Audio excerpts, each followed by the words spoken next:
My name is Bill, and I am a adult child of an alcoholic, and I'm real happy to be here. And it's nice to be able to cry in front of 300 people.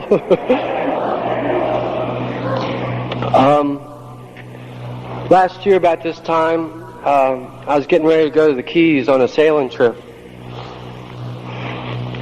And I'd had a rough couple of days, and so I decided to lay down and take a little nap before this sailing trip. And my girlfriend, who was going with me, decided it was time, maybe I ought to hear this tape. And she put it on. And in less than 5 minutes, I was sobbing. And it had broken through a lot of my denial. And it had told me that it was okay to work on this stuff that I didn't know it was okay to work on, because I'd been filled with a lot of shame and a lot of guilt and a lot of other feelings that I'm still not in touch with. But it's given me permission to do things, and this is real exciting for me. This is a dream. Somebody that I really care an awful lot about.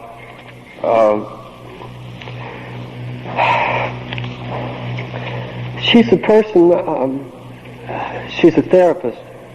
And when I told her what I wanted to do, she smiled at me. And she's walking through, she's helped me walk through a lot of stuff in this program. And she told me that this program is like a pioneer town out in the West in the 1880s. People are still spitting in the streets and shooting at each other. And she also said, that we're on virgin territory. We don't know where we're going or what we're doing. But, it's working. And it's real important that this family's here, that I can trust you guys. And I can cry in front of you and show my feelings. And this guy's real important to me. I've had an opportunity to get to know him a little bit. And I'd just like to introduce Bob. Interesting building.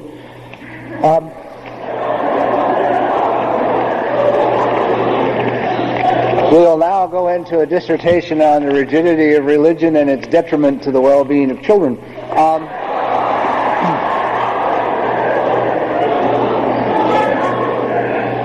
I am Bob, and I am an adult child also. Bill being up here crying is an excellent example of what ACOA recovery is all about. It's very easy to believe that it is about looking good, because we like looking good. Actually, it's about being sloppy and emotionally untidy and expressing inappropriate feelings at inappropriate times.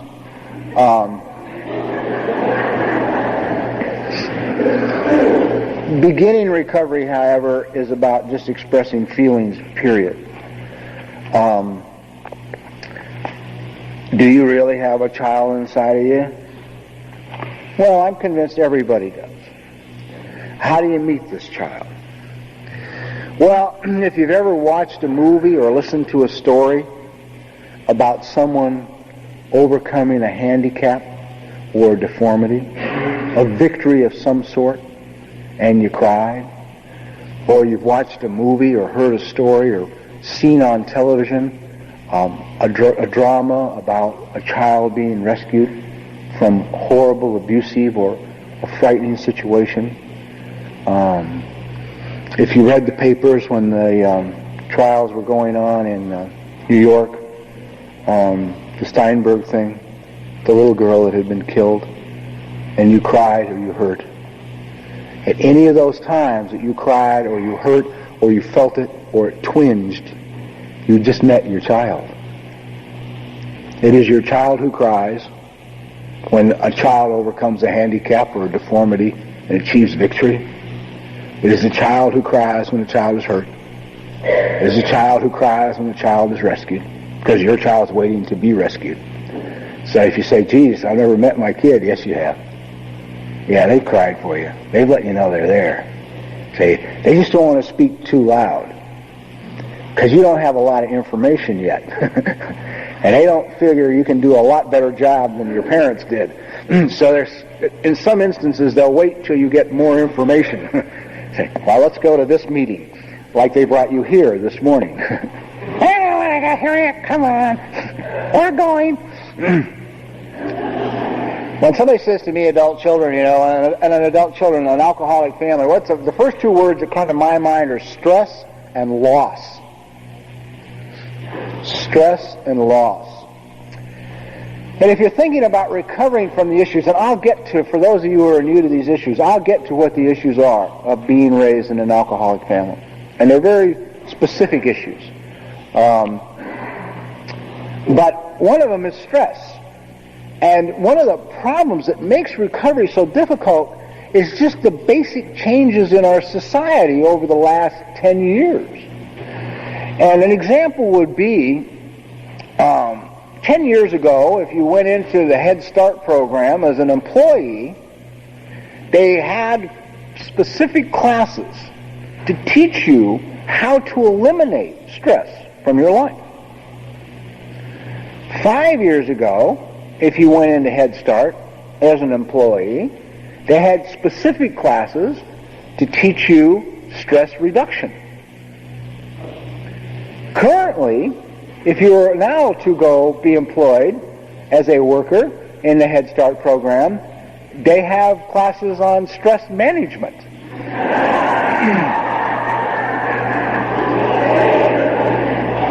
So instead of doing anything about it, they're just trying to teach us to live with it. That is a concept children don't like. They rebel against that. They get very angry. Loss. If you grow up in an alcoholic home as a child, there's a number of things you lose. Paramount, I guess, would be trust. Forget trust of others. You learn not to trust yourself. You don't trust your feelings or your intuition. You don't even trust your body signals.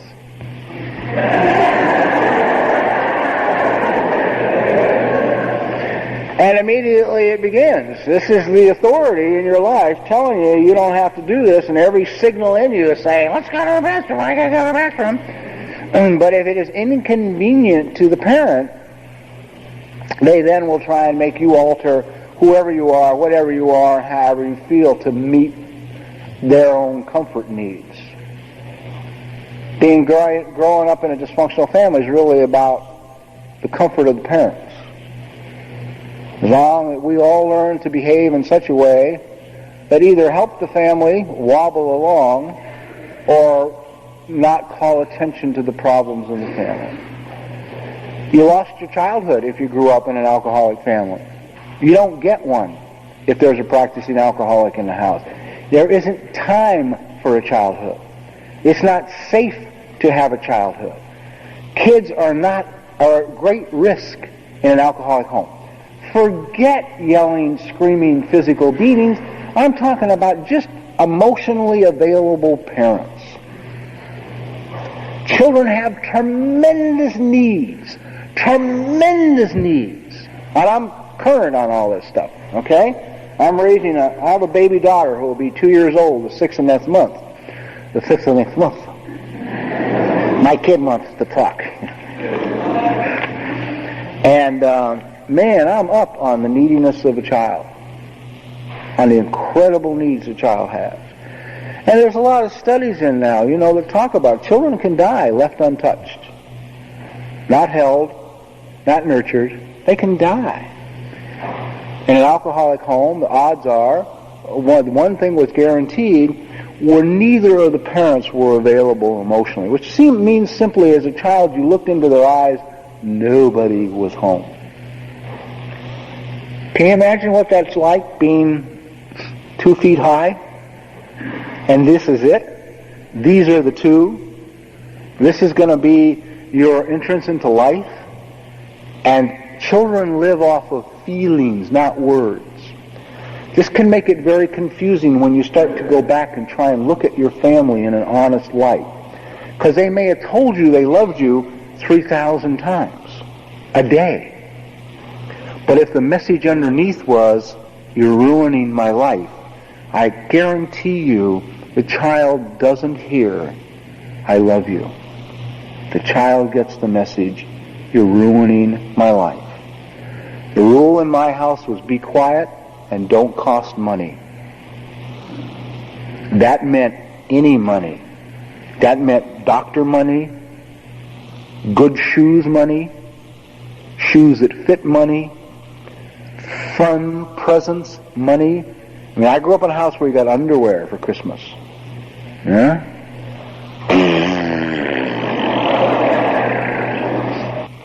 Suppression, quite simply, is just changing things into a package that's acceptable to you. That's all. Which means, in essence, a conflict-free, pain-free package. The tragedy for adults who grew up as children in an alcoholic family is we seek the familiar pain. You ever get those in recovery? Have you reached the point, you've been around a few years now, you just wonder why? You're doing whatever it is one more time? You go, God. Yeah? You don't say this to anybody, you just go home, like, yes, God, and which is the worst thing you could do, because you're going home with the most abusive person in your life, you. It's like, man, Bob, you would think you would have learned by now. You're really stupid. And then I would begin that litany with myself. There's a real cause and effect thing going on here. The reason nobody talked about it before, nobody knew about it. How come family issues suddenly are like such a big deal? For a couple reasons. One reason they're a big deal is they're saving lives. Every day, saving lives. People who used to disappear from recovery are now just moving into a new program and going on. Well, that in itself is beautiful enough. How did it start, all of this ACOA stuff? We owe our thanks to the adolescent drug addicts. And why we owe our thanks to them is they became such a major pain in the ass to the treatment community that the treatment community finally woke up. And what the problem was is this. They'd get one of the kids, the family would bring in the identified patient, fix her, and we, all 13 of us, will be okay.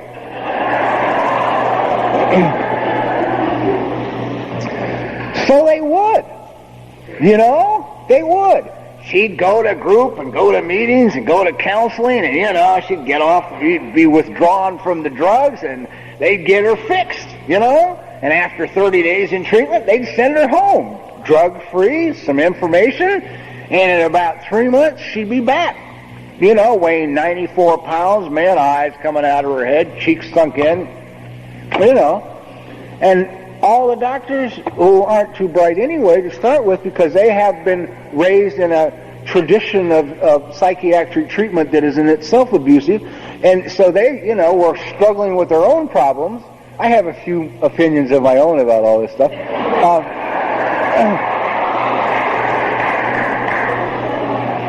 They're struggling with their own lack of information and their own issues, okay?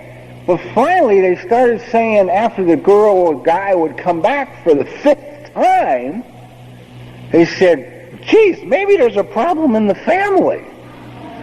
I mean, that was the only thing they could focus on. They'd focus on the school system when God knows how dysfunctional that is. I mean, we lose in our educational system our most creative children. They cannot make it in the system. It doesn't work for creative children. For those of you who have degrees, you cannot come up to me afterwards and honestly tell me that tests are designed as a yardstick of your knowledge. I mean, I only have a 10th grade education, and I never saw one yet that wasn't designed just to trick me. It had nothing to do with what I knew, or what I had learned, Well, what I done? Bob, stop it. This is not about the educational system. I don't want to. Well, you're going to have to. So, an alcoholic family is just one form of dysfunctional family. Okay? There's a lot of ways to put dysfunction. Some people like to say uneven parenting. I find that an offensive remark, particularly being a battered child. I find uneven parenting, it's called battering, it's called abuse, it's called wrong, it's not okay. And until I get to that, I'm not going to get okay. As long as I try and excuse them for what they did, I can't heal. Okay? But we'll get to that. So there's lots of dysfunctional families. You could have grown up in a family who gets its self-esteem from putting other people down. They don't teach the children to be special, they teach them to be superior. But their superiority depends upon the inferiority of others. You could grow up in a family that is any kind of fanaticism, military family. Whoa, God. Religious fanaticism. Again, I don't care what religion you pick and what you want to follow as an adult. Rigid religious fanaticism is lethal for children. It's just a killer for little children who are wide open. Wow, what a beautiful world. Well, not really. You arrived a sinner. Well, what the fuck did I do? I haven't done anything yet, give me a chance. The stuff's just not good for children. So if you grew up in a rigid, religious home, it's very damaging for children. You could have grown up in a perfection-oriented house. You could have grown up in a house where you are what you do. A perfection-oriented house is looking right, acting right, talking right, sounding right, everything in its place. And I've never figured out who it is that decides what's right, but somebody obviously has made this conclusion as to what's right, and then everybody else is supposed to abide by it. You can grow up in a family that is you are what you do. There are families like this. Everybody is a success in the family. You got a lawyer, you got a doctor, you got a dentist, you got a, whatever. One thing you don't have is a flake, And if they do have, they will not talk about the flake. Because the flake is an embarrassment to the family. He's the poet, sitting in a tree in Pittsburgh, happy. Okay? The rest of the family has $100,000 a year combined in medical bills, but they're successful. Okay? Stuff like that is a killer for a child. Dysfunctional. What are the common rules in a dysfunctional family? Common symptoms, emotional unavailability of the parents. Basic rule of most dysfunctional families is, if you love me, you will never be in conflict with me. Hear that one? If you love me, you'll never be in conflict with me. Adult children are not good at making waves. We like to just keep it sort of, we'll do anything we can to keep it sort of, even if it means ignoring it. Martha, doesn't that upset you? And Martha looks at the 4 bodies next to her. No, not really. It's time to start dinner. Somehow the bodies will mystically disappear. 7 years ago, I would have agreed with Ernie Larson. But I discovered an interesting thing. As I become more functional, I meet functional people.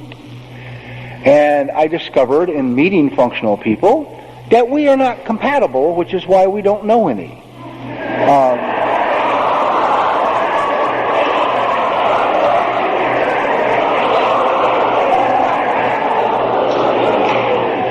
We have a certain need for stress in our lives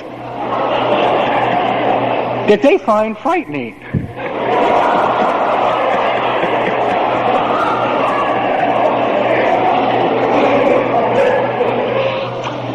I have a friend acquaintance who got married recently and to a reasonably functional young woman. And she was astounded to find out that buying shoelaces the wrong color could be cause for a 3-day suicidal depression. She thought you just take them back and get the right color. You know?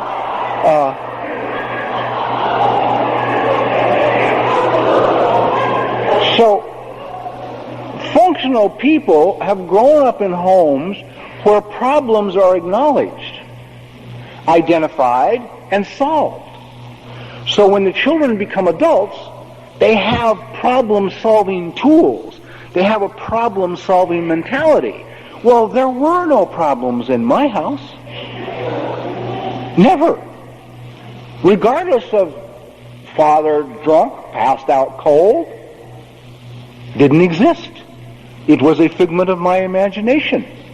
You know? No problems. So I have no problem-solving tools.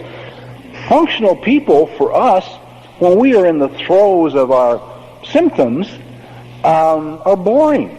The first problem is they'll never take responsibility for what goes wrong in a room full of other people. And they never...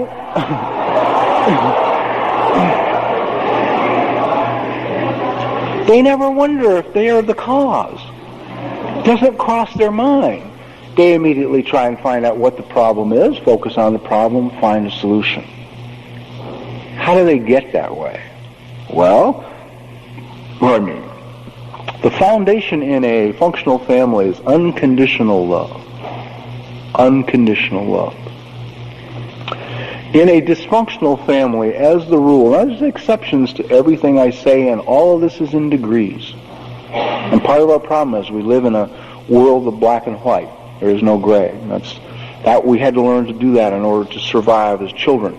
But it becomes a terrible handicap as an adult to not be able to see the gray, to live to the extremes.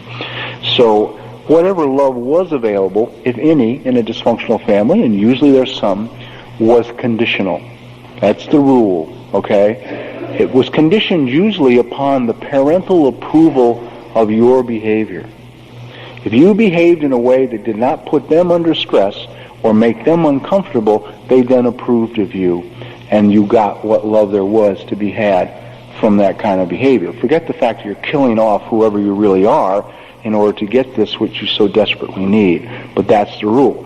In a functional family, that's not true. The child is loved regardless of behavior. So a little boy can take daddy's best drill out and try and drill a hole through a concrete block wall filled with steel things, burn the drill out, and dad will go to son and take drill and explain to son that this is not what it was designed for. And he might even be angry when he goes to get the drill. But when the son looks in the father's eyes, he sees love. It's not communicated by words, although it probably would be with a functional dad. You're not a stupid person. You've only misused a tool that had not been explained to you. I love you. Dysfunctional families, they usually will give you the tool, not tell you how to use it, and then just bludgeon you to death for using it improperly. That's called laying a trap. It's also common practice in industry. A lot of what you'll hear me say about what exists in a dysfunctional family, you may want to apply to where you work. All information comes from the top down. There is only one authority in a dysfunctional family. There's no room for other opinions. If dad leaves, whoever's the next biggest physical person in the house is the next person who's an authority, and on down. Well, you get conscious about all this stuff, or at least I have. It makes me nuts. All right. Unconditional love. Kids are loved as is. As is. The parents are delighted just to have them present in their life. Just to have them present. Okay? What does unconditional love do for a child? It makes them free to make mistakes. Free to make mistakes. And they'll be loved anyway. An example would be, child of a man I know who I consider functional, went to Europe. After, of course, the normal, I've got to go, it's going to be the greatest adventure of my life, you know, right? The big teenage enthusiastic, wow, there's a whole globe out there, let me go get it. He's in Italy like 3 days, man, he's on the phone, you know? I don't like it. It's cold and it's damp. Everything's old.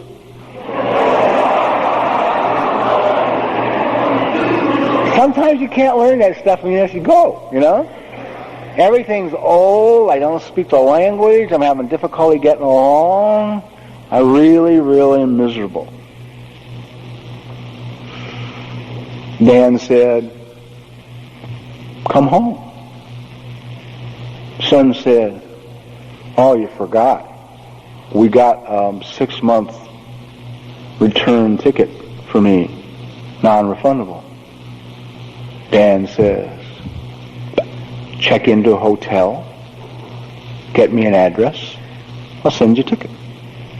Come home.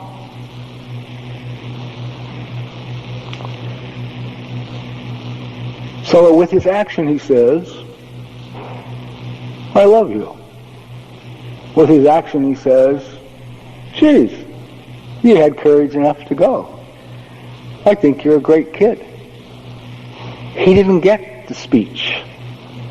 He didn't get the, what do you mean 3 days and you're tired? Of course it's old, you goddamn halfwit. What did you expect? For son of a bitch, it's been there for fucking ever. Of course it's old, you know. So it's cold, put on some warm clothes. What do you mean you can't take it for 6 goddamn months? I was in the fucking army. If I can take the army, you can take Europe, goddamn it, you know? What do you mean, come home, you halfwit? All he got was, come on home. Come on home. God. Feelings are openly expressed by the parents, giving the children permission to continue to openly express the feelings that they are born with. There is a tremendous energy in some of the recovering community about anger. Like, if you get angry, something's wrong with you. You are not properly applying these principles to your life if you're angry. And I, personally, have been sober for 30 goddamn years. And there is no place for anger in my recovery.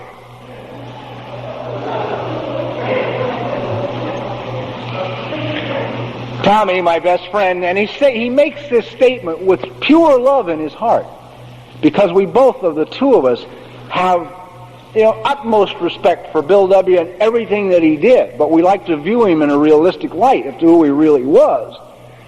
And like Tommy says, he says, I can't believe that the people don't take into consideration the fact that the line, anger is the dubious luxury of normal men, was written by a manic depressive scam artist who killed himself with cigarettes.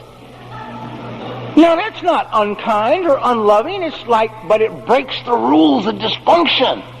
It says acknowledge the truth. Acknowledge the truth. But the guys on the other hand had enough sense to put in the book, God will constantly disclose more. One of the things that's been disclosed is anger restrained will kill you. They're trying to teach cancer patients to laugh.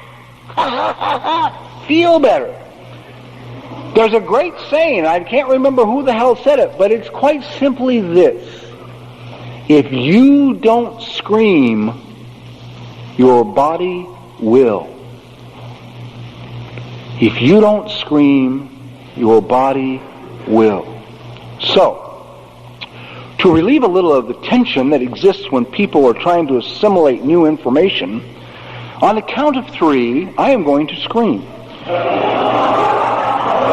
Because there's a good bit of tension here. And those who wish may join me. 1, 2, 3.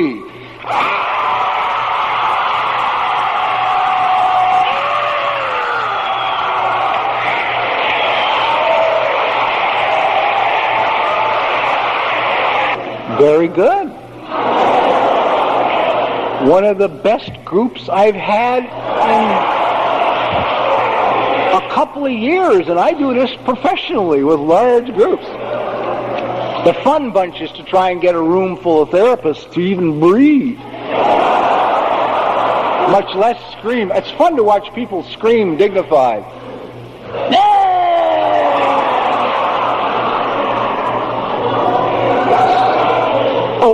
I look at my baby daughter from the time she was born, and I realize God sent her here with the full spectrum of feelings. As a little tiny gremlin, she hit here with all of it. Capacity for happiness and joy. Oh my God, have you ever watched a little one? They laugh so hard, their whole body shakes. Kids laugh so hard they throw up, man. They,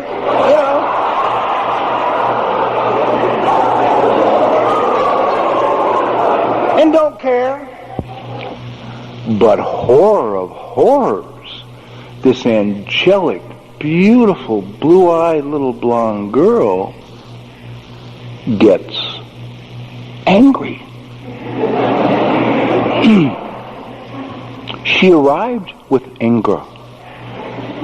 We didn't even get a chance to teach it to her.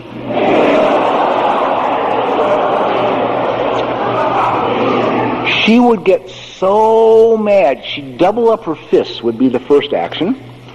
She would close them so tight, she'd cut off the circulation and they'd turn blue. She would then furrow her brow and scream at the top of her lungs.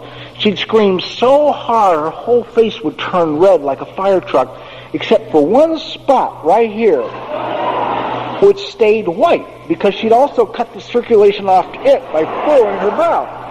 So here's like a 3-month-old angelic little baby girl who's sitting there going, just furious with her whole body. And as soon as she got big enough, she'd get really mad, really furious, and then she'd throw herself back on the floor, more space, to get the anger out. And I've watched this evolve in her, which is really interesting, because I also watched her learn to look over her shoulder. So she'd get mad, she'd go, and she'd get ready for the big toss back, and she'd look. Because a few times she'd been too close to the wall, right? And got the head going back. So now she learned, she wasn't giving it up, she just adjusted it, so she could get the anger out. So the baby arrives with happiness and sadness and anger, and yet we are being taught by some people to try and repress that anger. Whoa. Well, what happens to it? I'll tell you what happens to any feelings when they're repressed by a person trying to control themselves, be rigid with themselves. It will seep out in inappropriate behavior. Rigidity is not the answer to the human predicament, and particularly for those of us raised in dysfunctional families. Rigidity and control are how we think we have to live in order to be the perfect person we think we need to be, in order to be accepted by the people who we don't even know, and no matter how hard we try or no matter how perfect we are, it never changes inside. The feeling of being insufficient, the feeling of being inadequate, the feeling of being not enough, of being unworthy. A good example of how rigidity and control don't work would... Right after the Swigert thing had busted in the papers, and I was sitting in a cafe in Santa Fe, New Mexico with a functional friend of mine, and I'm saying to him, geez, interesting, huh? Old Swigert got nailed for being with a drug-addicted prostitute. And I said, I find some humor in that. He said, what do you find so interesting about it? And he wasn't being facetious. He really wanted to know why I was so, I had some special energy on this thing. And I said, well, geez, I don't know. You know, after all the ranting and raving and screaming and yelling and pleading and begging and crying this guy did behind drugs and prostitution, sex, I would have thought he would have picked some other way. And this guy looked at me just as calmly. This is the problem with them. They just don't get excited. No, not true. But he looked at me just as calmly and as matter-of-factly as if anything, and he said, well, wouldn't one automatically assume if someone went on with such energy about a specific topic that would be a problem area for them? Okay. Sure, why didn't I think of that? You know? Never crossed my mind. I was just thinking, Okay, rigidity and control don't work. In the functional family, you don't have it. You're allowed to be angry. You're allowed to be sad. You're allowed to be happy. I know kids that were yelled at, heard fathers yell at the mothers, Grace, go get that kid out of the yard. They're having too much fun. Because they were laughing and giggling and playing by themselves. You can't laugh hysterical in an adult alcoholic home because you're going to get killed because they're paranoid and they know who you're laughing at. Right? So you're in trouble there, okay? So child grows into an adult understanding that their feelings are the core of who they are. And they value them, respect them, nurture them, express them. I'll give you a killer of a line. Functional people do not have non-supportive people in their lives.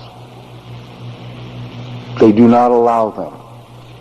If you are not supportive of them, their family, their goals, their hopes, their dreams, their desires, their activities, they don't have you in their life. It doesn't matter. That's how protective of themselves they are. It's like, because they know they're okay as is, they don't need for someone coming in who is not. The other thing in the functional family that is a killer for most of us to hear, and I'll repeat it twice, because your brain may stop halfway through the statement. Conformity and unquestioned obedience are discouraged in a functional family. That'll stop you from breathing, won't it? Let's breathe, everybody, okay? Oh, okay. Conformity and unquestioned obedience are discouraged in a functional family. Uh-oh. I always thought the functional child was the little boy with the perfect little trousers and the perfect little shoes and the perfect little shirt, standing obediently in line waiting for his next instruction. And whatever his next instruction was, he was going to do it perfect. Okay? Wrong. The functional child is the little kid standing in line in school, and they're lined up to walk across the schoolyard to those double doors back there. And he says to the teacher, "Teacher, how come we're in line?" And teacher says, "Well, we're in line because we're going to walk to those doors over there." And functional child says, "Yes, but teacher, the schoolyard is 150 yards across. There are 10 of us. That means each of us could have 15 yards apiece. And couldn't we just each sort of take our own 15 yards and meet over there at the doors?" And teacher says, "No, you can't, because it is the rule." For most children, it would end right there. In the instance of most functional children, the next question is, but why is it a rule? Because the rule is illogical to the child. And the child has been raised throughout his early years not to accept illogical dictates from people and without questioning them. Unquestioned obedience and conformity are discouraged. Kid grows up to ask questions. You know what's embarrassing about functional people? When they don't know something, they ask. Instead of trying to figure it out silently, without anyone noticing.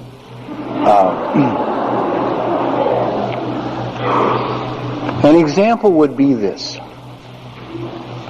My very first experience ever eating sushi was with a functional acquaintance who I was getting to know.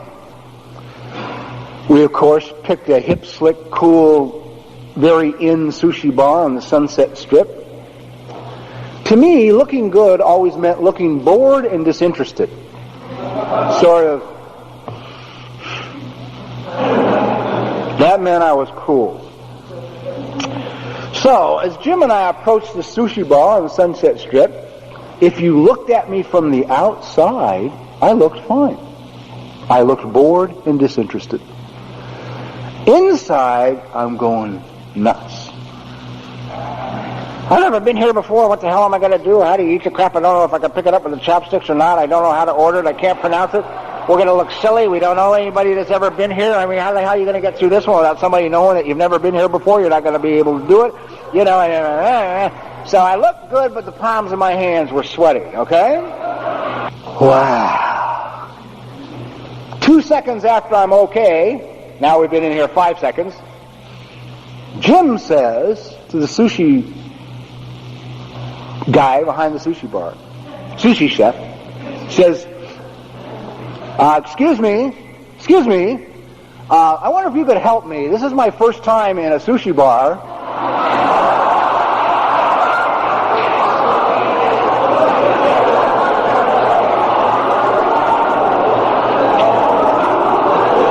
Now, I'm standing next to him, still looking okay.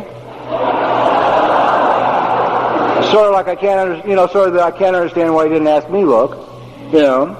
And inside now, I've gone over the edge. I've gone right over the edge. I've completely emotionally left the planet, right? It's like, God, no, why didn't you ask him? Jesus, you didn't have to ask him, you know.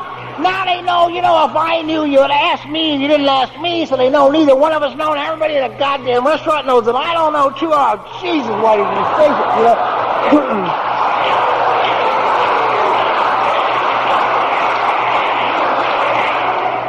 So I couldn't leave it alone, right? He and the sushi chef go down the entire length of the sushi bar. While Jim asks him what each fish is, how do you pronounce it? Again, how do you say that? Okay. Is it raw? Is it cooked? Is it something a first-time participant in sushi would enjoy?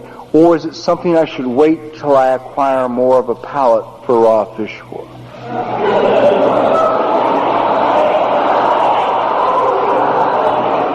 I'm following along behind like I can't understand why he's asking all these questions when I could answer them. You know, sort of.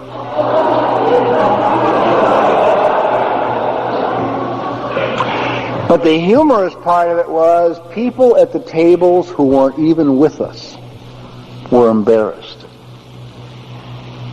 People who weren't even with us were embarrassed that this poor man was making such an ass out of himself. Well, see, Jim is one of these poor bastards that thinks he's okay.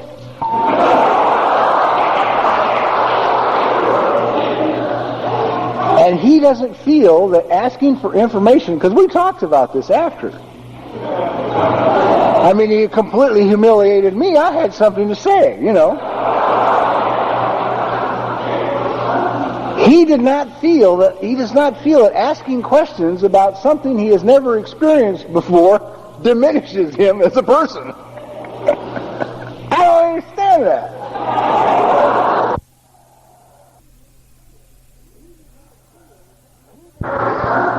He does not feel that asking questions about something he has never experienced before diminishes him as a person. I don't understand that. You got to figure it out. Okay. So,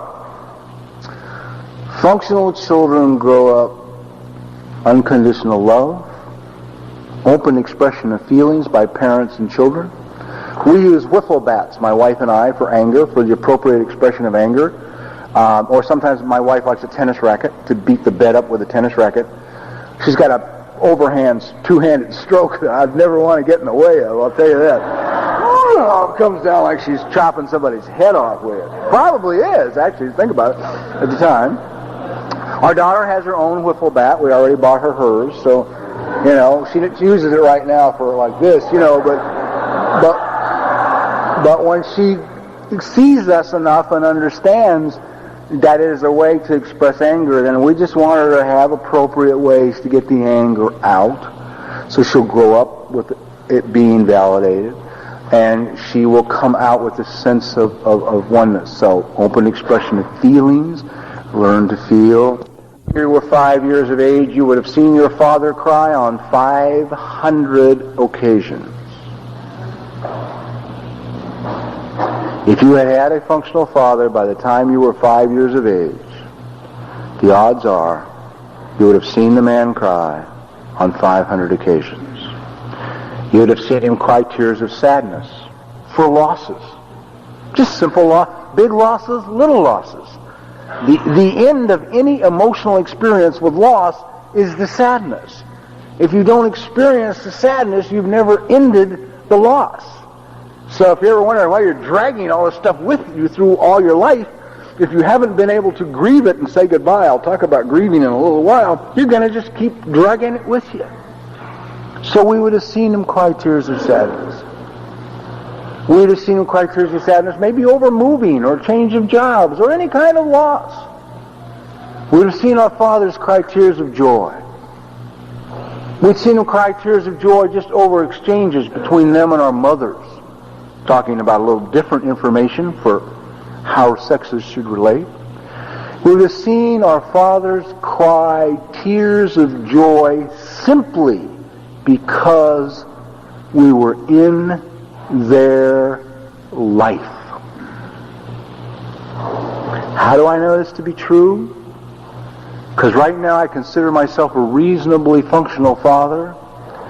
Sometimes I'll walk into a room and my daughter will be sitting there on the floor, shoulders around it. It's my very favorite pose she gets in. She sits, her shoulders around it, her head down, very intent on something, probably a piece of lint, but very fascinated and wondering on, very busy with this little thing. And I will walk into a room and I will see her sitting there in this position with whatever it is she has, and I will start to cry. And I'm crying simply because she's in my life. Simply because this little person is in my life. Children live off of feelings. Now, I'm a lost child. I'll explain the different categories in a minute. But lost children can sneak through a house on eggshells and you don't know they're there, man. We just kind of try and blend into the woodwork. I can move through a house, you can't hear me. I'll walk in that room, she will not know I'm there. I'll start to cry, and she senses my presence, the energy. She senses the tears. She will turn around and look. She will see me. She will see the tears. She knows what they are. She will smile. What a lovely feeling to get from your father, that just your presence is joyful, and she will go back to her piece of lint. Her world in perfect order. Tears of joy simply because we were in the lives of our parents. It's a beautiful thing to watch. And my daughter can distinguish the difference between tears of joy and tears of pain. One night we're sitting at the dinner table, and my mother-in-law lives with us. She's the last living grandparent the baby has, and we're trying to have an extended family and let them spend a little time together. And my daughter wanted something from the kitchen, and so my mother-in-law got up to take her cup. It was water, to go get her some water. And my daughter took the cup back and said, "No, Daddy," and gave the cup to me. She decided Daddy should go get the water. And my mother-in-law, who's, well, never mind, immediately goes into a fake, you've hurt me, like that. My daughter, who was like at this time maybe 20 months old, goes, Dee, and reaches out to comfort her and touches her arm. She understands the difference. 20 months old. It's also the last fucking time my mother-in-law will pull that one too, let me tell you. So, if we started out that way, what happened? Or are we still open, filled with wonder and awe, able to draw limits and boundaries, able to express our feelings? I'm able today, and I was negotiating a business deal here a year and a half ago that amounted to thousands and thousands of dollars, and I got mad at the guys on the phone and cried. And I hung up the phone, and I thought, boy, I bet this is not in the Harvard Business School. But man, I just had to let them know who they were dealing with, and how that badly they had hurt my feelings. I wasn't going to play anymore. wasn't going to be okay anymore, man. It wasn't okay. Didn't like what you did. Didn't like what you said. Didn't like weren't holding up your end. And I let you know it. And I cried on the phone. And the whole deal went together. And I knew it had all gone apart. Okay? And then once it went together, it's become one of the better relationships in a business creative way in my life. Why? Because they know who I am. And they don't say those things anymore. They may say them in the closet, pal, but they don't say them on the phone, They don't know how to deal with a 50-year-old man crying on the phone. Hey, what's up with that? If you've never been to an ACA meeting before, an ACOA meeting, go to 6 of them. And one of the reasons I say go to 6 of them, particularly if you're already in 12-step recovery, you will leave your first one with the following words. Those are the sickest goddamn...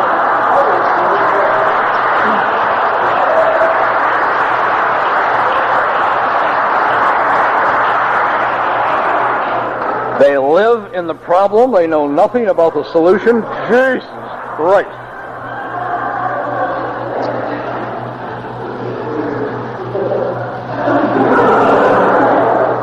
There's a reason why you react that way. One is what is happening in an ACOA meeting usually is the open expression of feelings is taking place in public. Anger and sadness, usually. To those of us raised where the open expression of feelings means you should be taken away in a net, it is very frightening and completely unacceptable. It's like, what are they doing? Look at that guy over there. He should be ashamed of himself. One of the main problems an adult has in their life today, if they were raised in a dysfunctional family, is either one, they are not in touch with their feelings at all. Ask them how they feel and they'll tell you what they're thinking. Or number 2, they know what they're feeling and they are unable to express it. So, when you walk into a room of adult children who are pounding on the table and crying, they are in the solution. They are into the recovery because it is the expression of the feelings is the whole goal of the recovery process. So it may scare you, which is why I say go 6 times. Okay. Children, in order to survive in a dysfunctional family, adopt certain identifiable roles or personality traits in order to make it. One is the hero of the family. The hero is your athlete, your straight A student, your perfect child. The dysfunctional family uses the hero as an example that the whole family is okay. Okay? It's saying this child indicates that everybody is fine. Just fine. The hero understands, although it's never spoken, that their burden or their role in life is to be so perfect that they make the rest of the family look good. The tragedy for the hero is whatever their achievements are, they're never enough.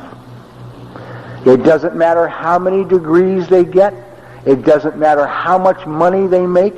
It doesn't matter how big their house is or what neighborhood it's in. It doesn't matter how successful they are in their chosen profession. It doesn't matter how expensive their car is or how expensive their clothes are or how handsome their husband is or how beautiful their wife is or how gorgeous their children are. They are trying to find self-esteem outside of themselves, and it is doomed to failure. So no matter how much they do, how hard they try, the hero lives in a constant state of internal dissatisfaction and shame. You hear it endlessly. He had everything going for him. I can't understand why he blew his brains out. Because it wasn't enough. Another identified role in the family is the role of the caretaker. This is the child who at 2 or 3 is already taking care of the drunk or the non-drinking parent or both drunks or the siblings, but somehow this child tries to take care of people in order to keep peace and keep the family sort of wobbling along down the road to their own destruction. Caretakers stay caretakers throughout their lives into adulthood. The caretaker is the child that the family still calls 35 years later when they have a problem.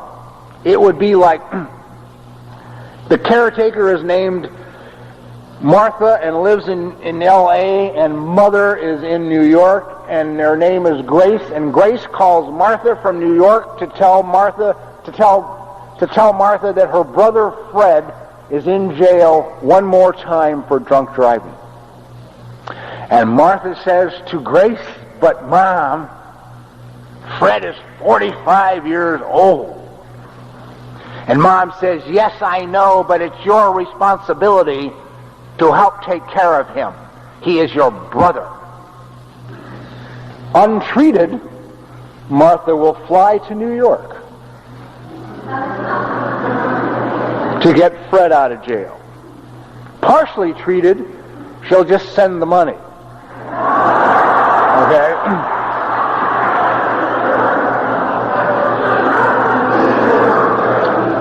Most of your helping professions are peopled wall to wall with the caretaking children from dysfunctional families.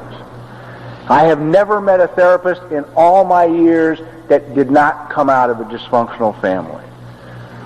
I don't think it's a career choice functional people make, to tell you the truth. It's like, what are you going to do? Geez, I think I'm going to sit in a small room 8 hours a day and listen to people dump their shit on me for... sounds enjoyable. I think I'll do that,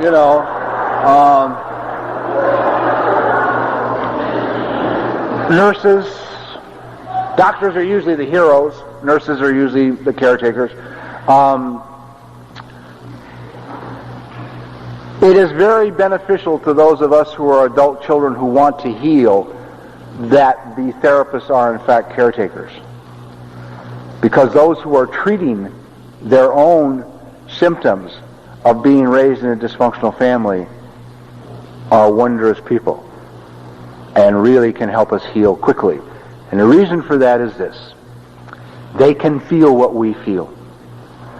Their being able to feel what we feel is essential, or usually is essential to recovery.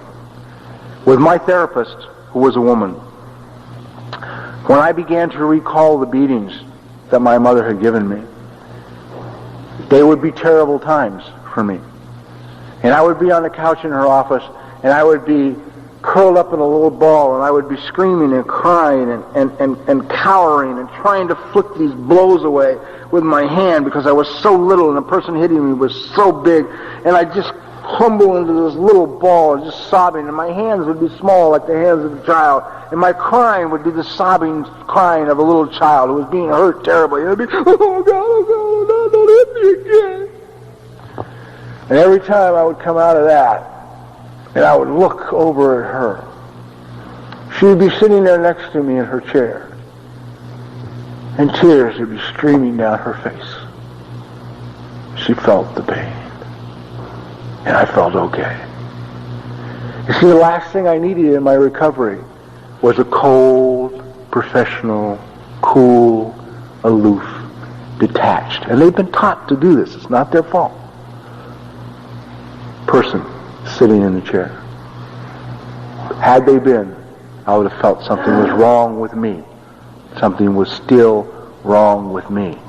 But by having somebody there who had known the pain themselves and were healing their own pain, they could cry for me with my pain, and together we could heal. So I don't ever want to sound like, because I make a joke about the fact I've never met a therapist who wasn't a caretaker, that the fact that they are caretakers is very beneficial to us. If you want to know how to pick a therapist, walk in, ask your therapist if they're from a dysfunctional family, and if so, what are they doing about it?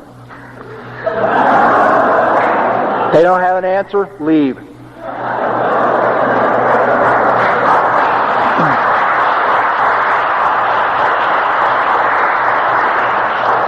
Another role that a child will play in a family in order to save their lives is the comedian.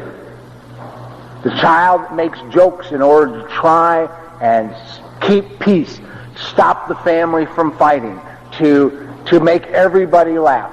Children who are comedians when they're children usually keep that role throughout their adult life. How many of you know somebody? Everything that happens is a joke.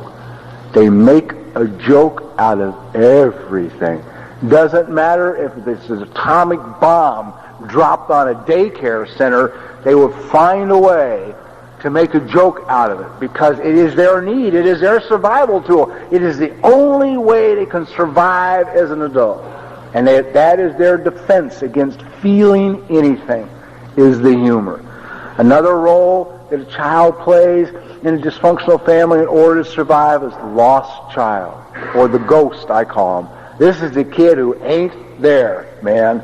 I mean, they got nothing to say, they make no noise, they walk softly, they keep everything out of the way, they do nothing that calls attention to themselves. They'll go through their whole lives this way. And I'm part of I'm an only child, so I got the opportunity to play all the roles. And some people will play them all anyway. But as an adult, as a grown adult male, sober in 12-step recovery, 15 years, living alone in my own 2-bedroom apartment, I still would sneak through my house. That's how deep this stuff is. I'd wake up in the middle of the night and think I wanted a cigarette, and a can of Chan, and I'd sit up on my bed and I'd stand real slow. So, the bed wouldn't make a noise when I got out. And remember, I'm living in this place alone. And then I would walk from my bedroom or through the apartment to the kitchen, and that walk only lost children know. I mean, it makes that guy in Kung Fu look like Leadfoot. It's like you just sort of glide an inch off the ground. No sound. Nobody hears you. Footstep doesn't make a noise. I get in the kitchen, I live alone in this house, I'd open the refrigerator about that far, not wanting to let a lot of light out, get my can of tab out, close the door, put my hand over the top, hook the tab with my fingers to muffle the and I'd open the can, living alone, still afraid of waking the sleeping giants, terrified of it. 40-year-old adult man, afraid of the sleeping giants. Hell of a way to live. It will definitely interfere with your adult life. Put stress on relationships. Needless to say, another role that a child plays in the family is the scapegoat. And this role usually is not chosen by the child, but put onto the child by the family and the parents. This is the kid who gets blamed for everything. It is their fault it rains, it's their fault the car won't start, it's their fault that dad's drunk, it's their fault that nobody's getting good grades in school, it's their fault that the plumbing won't work, whatever it is their fault. You understand, in a dysfunctional family, somebody always has to be to blame. The concept "shit happens" is unacceptable in a dysfunctional home, because it means that you're out of control. I mean, that something could just happen means that you're out of control. So somebody always has to be blamed for whatever it is that goes wrong. How many women in this room have been blamed for mechanical problems with the car that you didn't even drive? Right? God damn it, Grace, if you had remembered to tell me about taking it in for the oil change last week, we would not be sitting here in the Mojave Desert with a fucking crankcase laying on the highway, okay? So, you know, but whatever it is, I mean, it's somebody's got to be to blame. So one kid usually can get out of a large family, be picked as the one whose fault it is. The kid to whom we owe a great debt is the acting out child. This is the child who takes all the family focus on himself. There's a lot of similarities between a scapegoat and an acting out child, and some differences. Sometimes the scapegoat will never do anything wrong and gets blamed for everything anyway, and the acting out child will do a lot of things wrong, and that is how they draw attention away from the turmoil in the family and onto themselves. So your acting out child is your adolescent, your kid who's in trouble in school. It's the kid who's on drugs, who's on alcohol, who has an eating disorder, who's just basically a lot of trouble. It's their role for safety. One of the things in the working of the 12 steps, if when you approach the 6th and 7th step,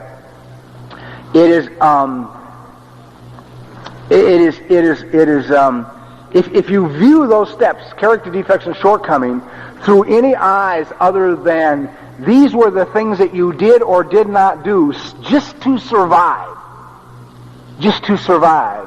you're really being abusive with how you're using the step.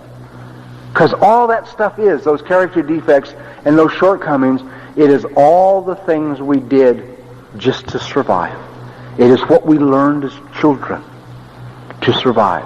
And behavior I continued as an adult. That's all it's about. Everybody in this room is a survivor. If you were not a survivor, you would not be in this room. The trick is to move from a survival mode of living into a living mode of living. Well, that requires terror. One of the most essential ingredients to a functional life is the capacity for spontaneity. See, the functional family, an example, is not the one who's been living in the same house on the same corner for 30 years, going to everybody through the same schools, wearing the same clothes, and holding the same traditions. Functional family, risk and spontaneity are the road signs of a functional family. Risk and spontaneity. I had, again, my dentist come up to me in Santa Fe one day and say, listen, come up to the house and look around. There may be a couple of things you want. Sue and I have been talking, and we're taking the kids, and we're going to go off to Peru for a couple of years. Okay, now I'm working on this stuff, you know. I mean, I really try, but you can't catch me off guard like that. You know what I mean? You catch me off guard like that, and I don't know how to handle it. So I'm immediately saying to this guy things he does not want to hear, right?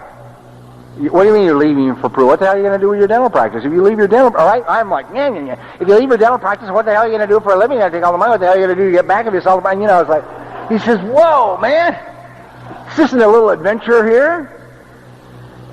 And I went, oh, just a little adventure. Let's pack up the kids and go to a country we've never been to before, spend a couple of years and see what's going on. No big deal, you know? We don't like it, we'll come back and just start again. Not important. Want them to experience two cultures. They're going to live in a city and then go high into the mountains. And let them experience a culture in the city and a culture in the mountains. For all of them. I mean, that's like... And they do it like you plan a grocery list. You know? What shall we leave? What are we going to take? Well, we don't need that, and we can take that and that. I mean, I've never watched people slim stuff down so fast. Dysfunctional people have, because we identify ourselves with our outsides, we, you know, We got garages full of crap we haven't used in 30 years, you know? All of it just laying there for nothing. The good dishes. Well, we've never met anybody good enough to eat off of them. So, you know, so nobody eats off of it, you know. I mean, all that mentality is stuff, you know, because one of the tragedy is if we are insufficient inside, we try and make ourselves sufficient outside. So everything outside of us takes on unrealistic proportions. The only people who think people who drive expensive cars are important are people who need to add something to themselves on the outside. Other people just find something that works and they drive it. Might cost a lot of money, but they have a lot of money. Or it may not cost a lot of money. The outside. Somebody said to me once, give me a definition of codependency in one line. I said, a person who lives their entire life focused outside of themselves. Your whole life is lived out here. You have no concept of what's going on in here.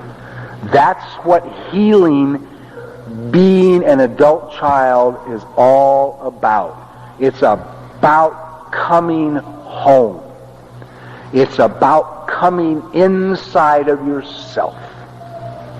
It's about meeting this child that lives in here. Great kid, by the way.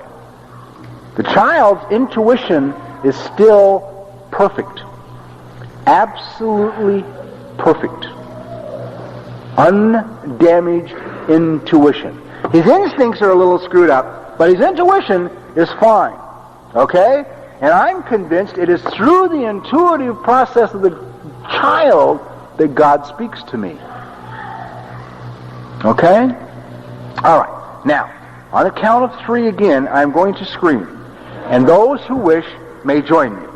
1, 2, 3.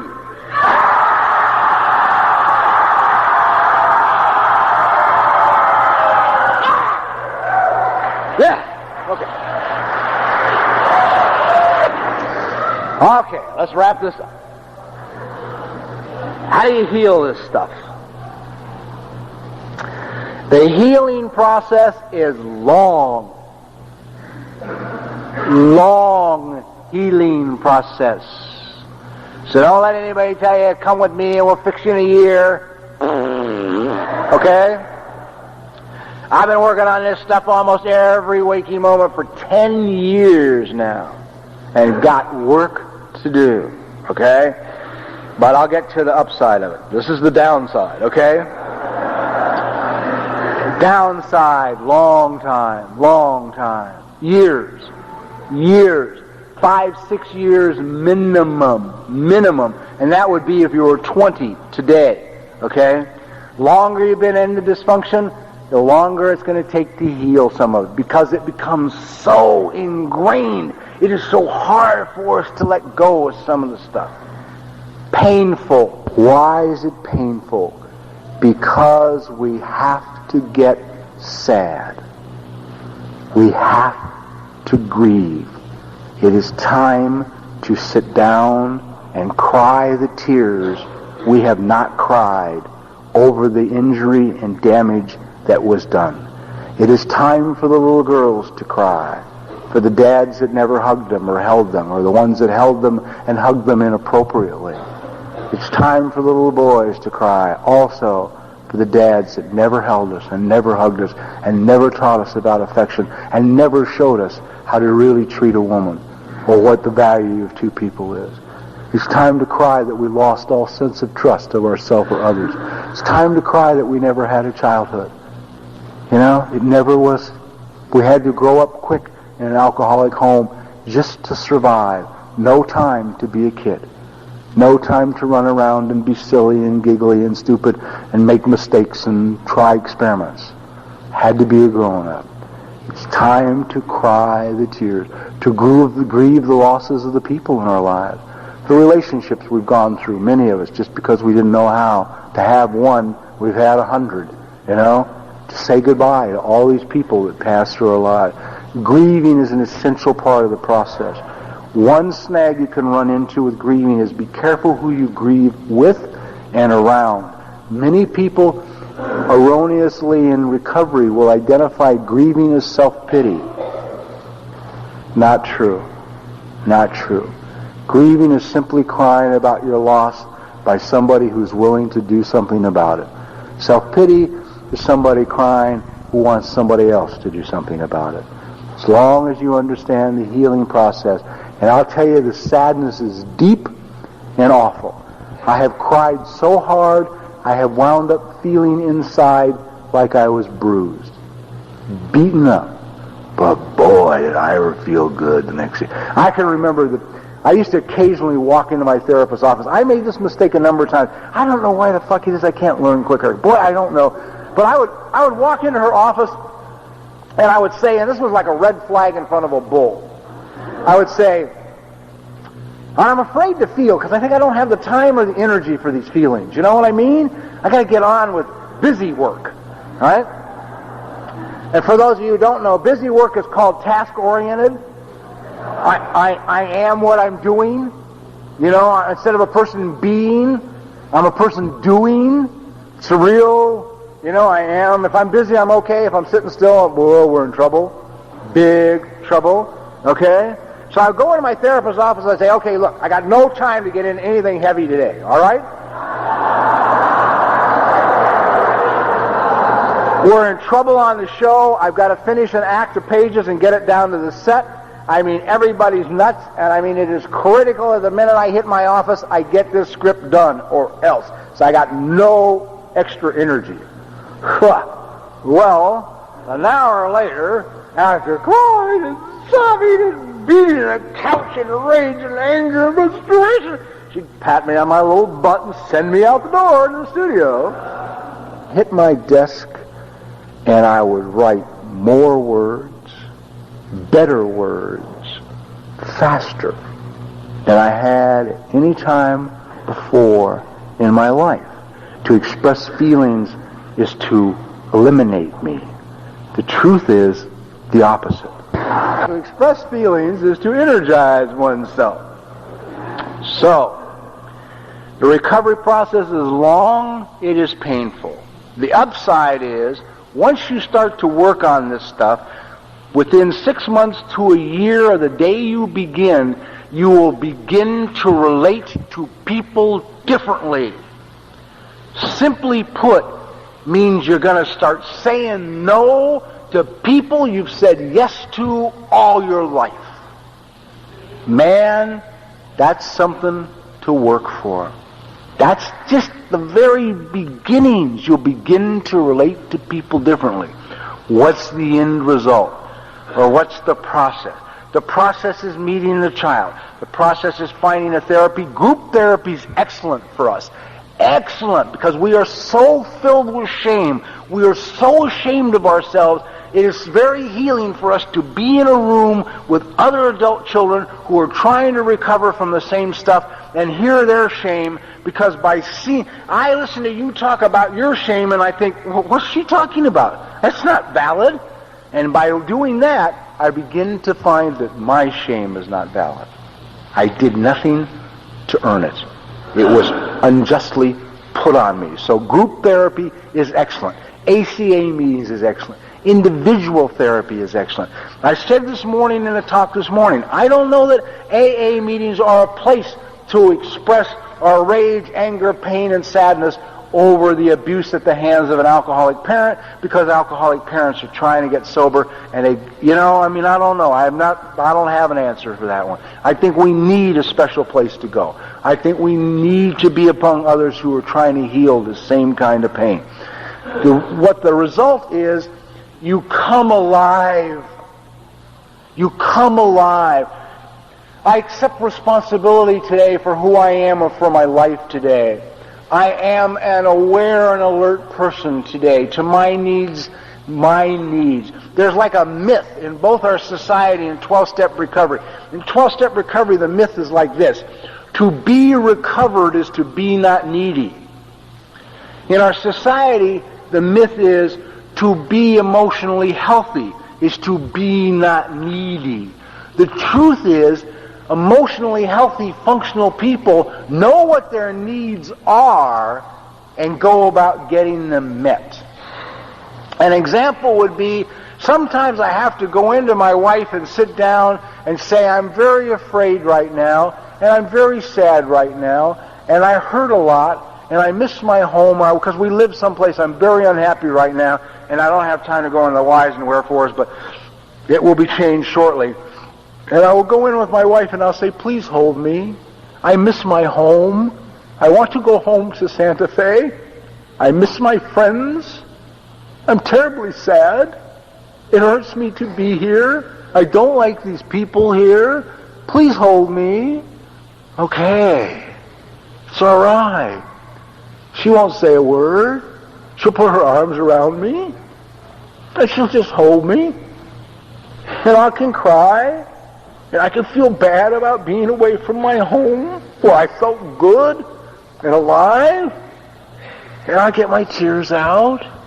And I feel better. And I go on with my day. I go back to my word processor. I do my work. Or I go out in the sandbox and play with my daughter. And I come alive again because I'm able to get the feelings up. It's knowing what your needs are and going about getting them met. I can remember I picked a long stream of women that had I tried that with back down the road, they would accuse me of feeling sorry for myself. Well, just turn it over, Bob. Obviously your being in Kingman is God's will. No, it's not. I made a mistake. That's why I'm in Kingman. I made a bad choice. God is taking care of me while I'm there, but it was still a bad choice. And now I'm going about correcting it. But it doesn't mean that because I'm there, He wants me there, you know. I cry my tears about it, then I turn it over. There's a lovely book, if you're interested in grieving, called The Grief Recovery Handbook, written by a guy by the name of John James, who I adore. John was a sober member of the program, and his 3-day-old son died, 3 days old. And he went to meetings. And they said to John, turn it over. And they said to John, you can have another. And they said to John, self-pity never helped anybody. And John, who was a vet, knew about killing, found himself sitting on the sand at the beach in Santa Monica. I really love this guy. With a magnum in his mouth. Because he turned it over, nothing happened. He hurt worse than he had ever hurt in his life. And nobody would acknowledge the pain. Nobody would say, yes, John, goddamn, how terrible to lose a 3-day-old son. Your son who you waited for 9 years. You should hurt. You should cry. It should be awful. At that point, sitting there on the beach, he thought, I gotta find out about grief. I gotta find out about grief. Now he runs the Grief Recovery Institute and writes books and does workshops because he had to learn about the process of grieving. He knew something was wrong. And I've seen him work with vets. We did a workshop together. And he's listing the things that you lose that you need to cry about. And he listed his years in Vietnam and he wrote underneath, number 1 loss, innocence.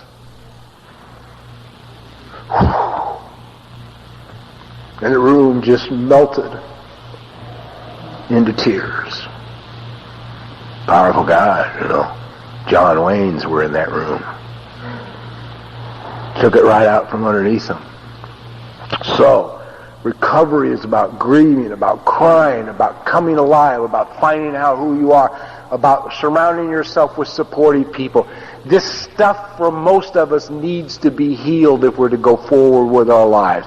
This is the stuff that has kept us in a job we hate for 20 years, kept us in relationships that are unsatisfactory, unfulfilling, made our lives unfulfilling no matter how great our successes are. It's traceable to what transpired when we were a child. No one until recently, well, they used to, some people, but nobody listened to them years ago, wrote books about the power of what is done when we are children. The upside is you can stand in front of large rooms full of people and cry. The upside is that you can heal. You can heal. That healing is possible. Possible. I see kids healing, or adults and kids healing horrible things. Horrible things. So if this stuff is interesting to you, if it seems to have some significance to you, you're not going to ACOA or CODA now, take a chance. Go to 6 meetings. Look, it may change your life. It might also be that you have no interest in this stuff right now, that this last little hour and 45 minutes you spent here has made you so uncomfortable you would like to kill me.